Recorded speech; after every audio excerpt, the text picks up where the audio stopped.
ಒಂದು ವಾರದಿಂದ ಟ್ರೈನಿಗೆ ಹೋಗ್ತಾ ಇದ್ವಿ. ಟ್ರೈನಲ್ಲಿ ಒಬ್ರು ಯಾರೋ ನಿಮ್ ಫೋಟೋ ಮತ್ತು ದೇವಿ ಅವ್ರ ಫೋಟೋ ತೋರಿಸಿದ್ರು. ತೋರಿಸಿ ನಮಸ್ಕಾರ ಮಾಡಿದೆ.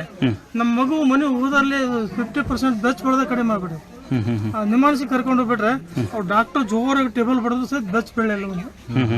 ಇನ್ನೂ ಸ್ವಲ್ಪ ಇದೆ, ಇಲ್ಲಿ ಬಂದ್ಬಿಟ್ರೆ ಎಲ್ಲ ಪೂರ್ತಿ ಕ್ಲೀನ್ ಆಗ್ತದೆ ಅನ್ನೋದು ನಂಬಿಕೆ ವಿಶ್ವಾಸಕ್ಕೆ ಬಂದಿದೆ. ಖಂಡಿತ ನಂಬಿದ್ದಾರೆ, ಒಳ್ಳೇದಾಗ್ಲಿ. ನಿಮ್ದು ಯಾವರು? ನಮ್ದು ರಾಣೆಬೆನ್ನೂರು. ಎಲ್ಲರೂ ಅಷ್ಟೇಪ್ಪ, ನಿಮ್ಮೊಬ್ಬರಿಗೆ ಅಲ್ಲ, ಯಾರು ನಂಬ್ಕೊಂತಾರೆ, ಯಾರು ಬಡಬಗ್ರು ಇದ್ದಾರೆ ಅಂತವ್ರಿಗೆ ಒಳ್ಳೇದಾಗ್ಲಿಪ್ಪ. ನಂಬಿದಾರಿ ಮಾತ್ರ.